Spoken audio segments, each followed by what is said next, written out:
আসসালামু আলাইকুম সবাইকে। কেমন আছেন সবাই? আশা করছি সবাই ভালো আছেন। আমরাও আলহামদুলিল্লাহ ভালো আছি। নতুন আরেকটি ব্লগ শুরু করতে যাচ্ছি। আশা করছি আপনাদের ভালো লাগবে। ভিডিওর কোনো একটা অংশ যদি আপনাদের ভালো লেগে যায়, প্লিজ একটি লাইক দিতে ভুলবেন না। এই লাইক কিন্তু আমাকে ব্লগ করার জন্য আরও বেশি ইন্সপায়ার করে। এখন আমাদের এখানে প্রপার সামার, ঘরে বাইরে শুধু ফুল আর ফুল। যেখানেই যাই মনটা একদম ভালো হয়ে যায়। আমার ৬টা অর্কিড গাছে ৫টাতেই ফুল এসেছে। মাশাআল্লাহ দেখতে অনেক ভালো লাগে। সকালবেলা যখন আমি এখান দিয়ে বসে নাস্তা করি, আমার মনটা আনন্দে নাচতে থাকে। গার্ডেনে তো সবসময় যাওয়া হয় না। সকাল, বিকাল, দুপুর হয়তো যাই। কিন্তু কন্টিনিউয়াস তো আর যাওয়া হয় না। তো গার্ডেন থেকে কিছু ফুল ঘরে এনে রাখি, যাতে করে আমার ফুল দেখা মিস না হয়। তো যাই হোক, আজকে একটু বাইরে যাব, এজন্য ব্রেকফাস্ট করে নিচ্ছি তাড়াতাড়ি। তারপর একটু রান্না করব, এরপর বের হয়ে যাব। নাস্তা খাওয়া শেষ করে এখন ফ্রুটস খাচ্ছি। এখানে চেরি দেখছেন। চেরি আমার অন্যতম একটি ফেভারিট ফ্রুট। দেখতে যেমন সুন্দর, খেতেও অনেক মজা লাগে। যেহেতু আমাদের এখানে প্রপার সামার, এখন ফুলে ফলে পুরা লন্ডন ভরে যাচ্ছে। যারা ফুল ভালোবাসেন সবার বাসার সামনে ফুল গাছে ফুল ফুটে আছে, আর সুপার স্টোরগুলোতে বিভিন্ন রকম ফলের ছড়াছড়ি। যাই হোক, এখন দুপুরের জন্য ঝটপট একটি খাবার রান্না করছি। তো রান্না করতে গিয়ে মাঝপথে মনে হলো না আপনাদের সাথে ভিডিওটা শেয়ার করি, কিভাবে এটি রান্না করছি। এমনই হয়, অনেক সময় আমি ভুলে যাই ভিডিও করতে, তো মাঝপথে এসে মনে হয় না আপনাদের সাথে শেয়ার করি। তো আজকে যেটা রান্না করছি এটি ইটালিয়ান রাইস ডিশ। যদিও আমি ওদের পুরোপুরি রেসিপি ফলো করিনি, আমি আমাদের মতো করেছি। তবে এটার মেন ইনগ্রিডিয়েন্টস হলো রিজোটো রাইস আর টমেটো পেস্ট, মানে টমেটো পিউরেও বলতে পারেন। খাবারটার নামই হলো রিজোটো রাইস। তো এর সাথে আমি চিকেন আর ডিম দুটোই দিব, চিংড়ি মাছও দেওয়া যায়। তো প্রথমে আমি প্যানের মধ্যে পেঁয়াজ আর তেল দিয়ে কতক্ষণ ভুনে নিয়েছি পেঁয়াজগুলো। এরপরে আদা রসুন পেস্ট দিয়েছি। চিকেনগুলোকে হালকা করে একটু ভেজে নিয়ে আমাদের চিকেন মশলা যেটা আমরা ইউজ করি সেগুলো দিয়েছি অল্প একটু করে। চিকেনগুলো হালকা একটু ভেজে এরপর অল্প পরিমাণে পানি এবং সেই সাথে টমেটো পেস্ট দিয়ে চিকেনগুলোকে মোটামুটি কুক করে নেব, লাইক 90% কুক করে নেব। তারপর চিকেনগুলোকে উঠিয়ে রাখবো। তারপর চিকেনের যে সসটা থাকবে সেই সসের মধ্যে রিজোটো রাইসটা দিব। রাইসটা আন্দাজ করে দিতে হয়, পরে কিন্তু রাইসটা অনেক বেড়ে যায় পোলাওয়ের মতো। তো এক পটে আমার মনে হয় 3 জনও খেতে পারবে। রাইসগুলোকে ভালোভাবে নেড়ে চেড়ে বাকি যে হাফ ক্যান টমেটো ছিল সেটা দিয়ে দিব, আর সেই সাথে ক্যাচাপও দিব। ক্যাচাপটা দিলে এটা টেস্টটা ভাল লাগে। আর সেই সাথে সিরাচা সসও দিচ্ছি। খুব বেশি পানি দেওয়া যাবে না, তাহলে রাইসগুলো কিন্তু একদম নরম হয়ে যাবে। হাফ কুক হওয়ার পর চিকেনগুলো দিয়ে নিচ্ছি। আর অন্যদিকে আমি যেই এগগুলো সিদ্ধ করে নিয়েছিলাম সেগুলোকে একটু ভেজে নিয়েছি। এরপরে এগগুলো দিয়ে দিব। লবণ আর মরিচের কথাই না বললাম, সেটা আপনারা আপনাদের আন্দাজ মতো দিবেন। আর এখানে আমি ধনেপাতা আর কাঁচামরিচ দিয়ে নামিয়ে নিচ্ছি, এবং সবার শেষে একটু ঘি দিলে এটার টেস্ট আরও বেড়ে যায়। এখানে ধনেপাতা ছাড়া পাসলাও দেওয়া যায়, এতে করে একটু ডিফারেন্ট টেস্টও লাগে খেতে। যারা এই খাবারটি এখনও খাননি তারা খেয়ে দেখতে পারেন। ডিফারেন্ট টাইপের একটি খাবার, অনেক মজা হয়। আর এই রাইসগুলো যে কোনো সুপার স্টোরে পেয়ে যাবেন। রান্না থেকে হুট করে আমি শপে চলে এসেছি, তাই না? আসলে তা না, এর মধ্যে অনেকগুলো কাজও হয়েছে। তারপর আসলাম শপিংয়ে। আর এখানে এসে খিদা লেগে গেছে, হুটহাট করে চলে এসেছি। বাসা থেকে কিছু খেয়ে আসিনি। তো ভাবলাম আগে একটু কিছু খেয়ে নেই, তারপরে শপিং শুরু করব।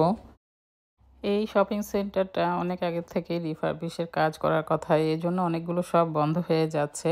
তবে প্রাইমার্কটা এখনও আছে, মনে হয় আমার জন্যই। যাই হোক, প্রাইমার্কে অনেক সুন্দর সুন্দর স্টাফ ইদানিং আসে, বিশেষ করে হোম সেকশানে। আর প্রাইমার্কে ঢুকলেই আমার মাথা আসলে খারাপ হয়ে যায়, এত সুন্দর সুন্দর জিনিস হোমের, এবং প্রাইসও অনেক রিজনেবল।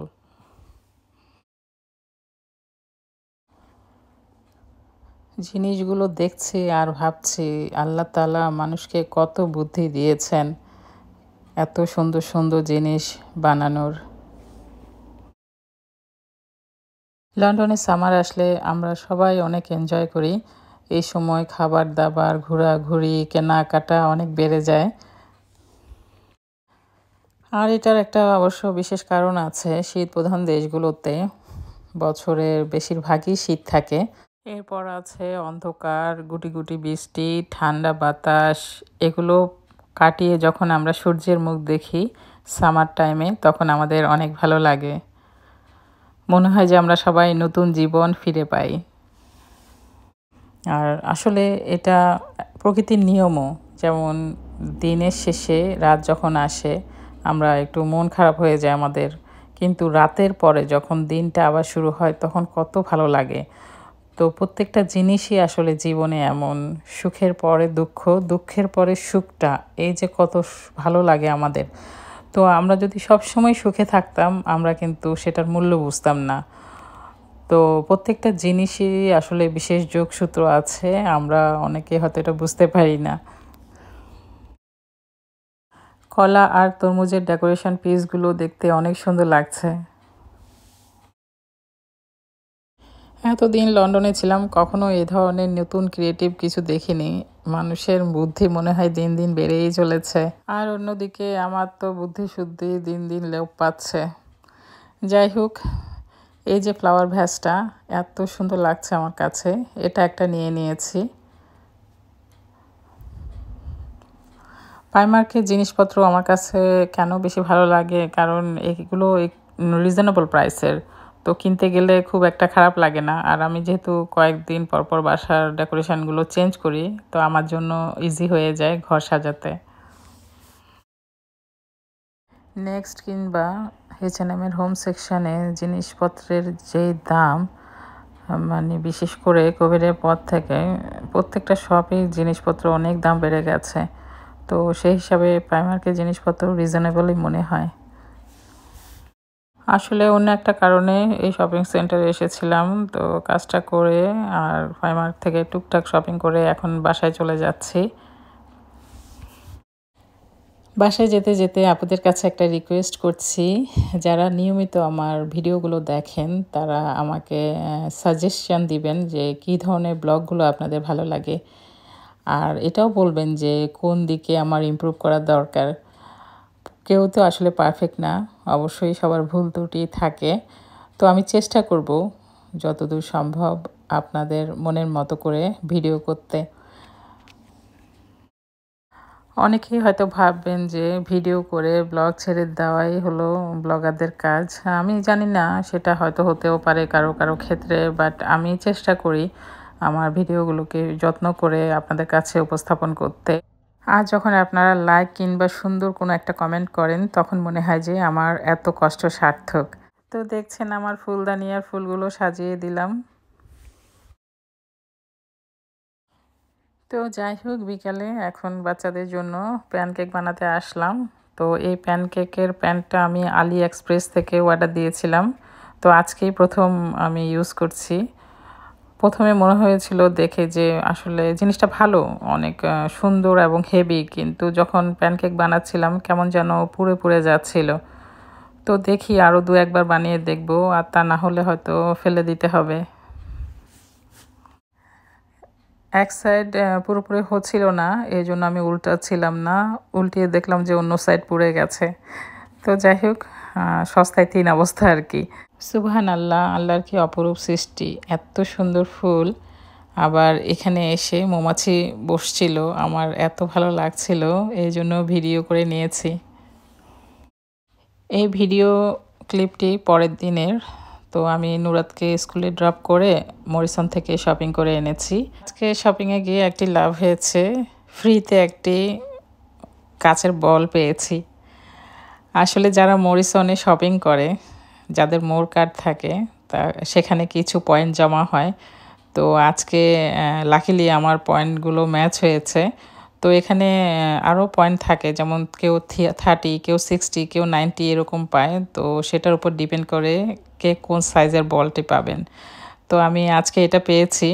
আমার এত ভালো লাগছে, এতদিন পর মরিসন কার্ডের একটা সুফল পেলাম।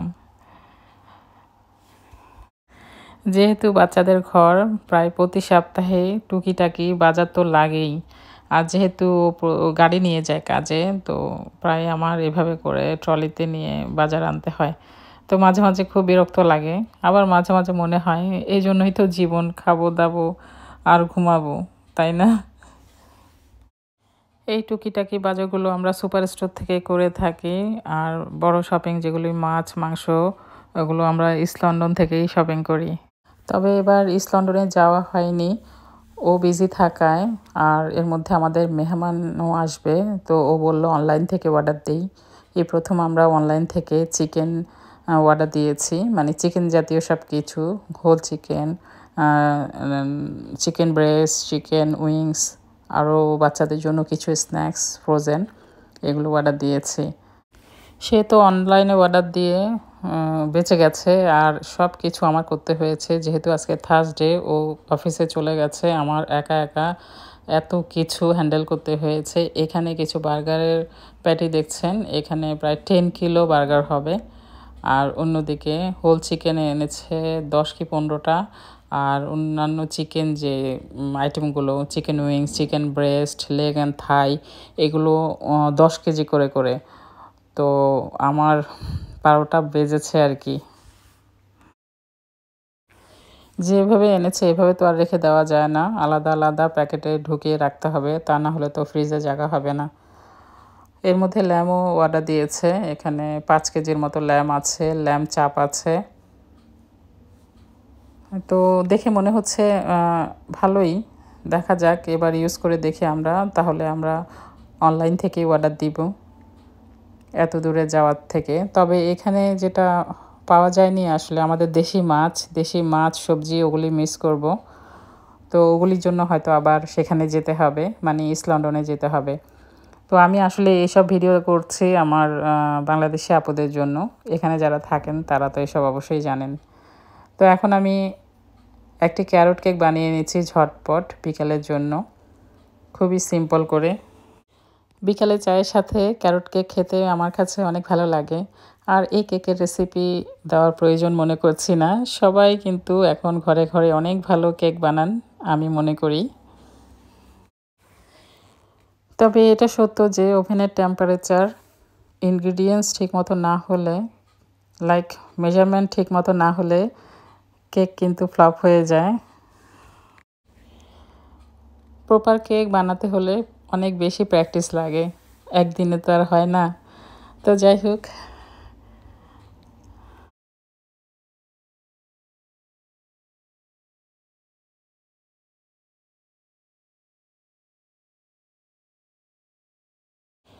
ওভেন থেকে কেকটা বের করে ফয়েল পেপার দিয়ে ঢেকে রেখেছি যাতে কেকটা সফট থাকে। তো মাশাআল্লাহ, কেকটা খেতে অনেক মজা হয়েছিল। বিকালের নাস্তায় চায়ের সাথে আপনারা কে কী খেতে পছন্দ করেন, চাইলে আমাকে কমেন্টে জানাতে পারেন। এই যে আমার নুরু বুড়িটাকে ডেন্টিস্টের কাছে নিয়ে এসেছি, হঠাৎ করে বলল তার দাঁতে ব্যথা হচ্ছে। তো ডেন্টিস্ট চেক করে বলল যে তার অ্যাডাল্ট টিথ উঠছে, এই জন্য ব্যথা হচ্ছে। এমনি নর্মালি সব ঠিক আছে আলহামদুলিল্লাহ। লন্ডনে এবার যে গরম পড়ছে, প্রতিদিনই আইসক্রিম চলছে। তো এই আইসক্রিম খেতে খেতে আপনাদের থেকে বিদায় নিচ্ছি। সবাই ভালো থাকবেন। আল্লাহ হাফেজ।